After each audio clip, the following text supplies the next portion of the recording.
Hello viewers! In this video, we will fix an error message that says, Smart App Control blocked a file that may be unsafe. So, how can you fix this error? Let's follow these simple steps.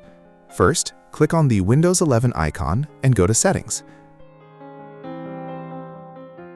Next, click on the Privacy and Security tab. Now, find and click on Windows Security. Here, find App and Browser Control.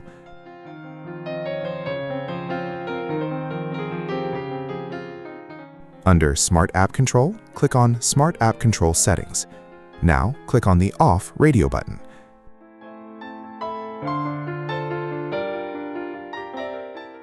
Once you have done that, go back and try to install your required software again. Hopefully, your problem is now solved. Thanks for watching.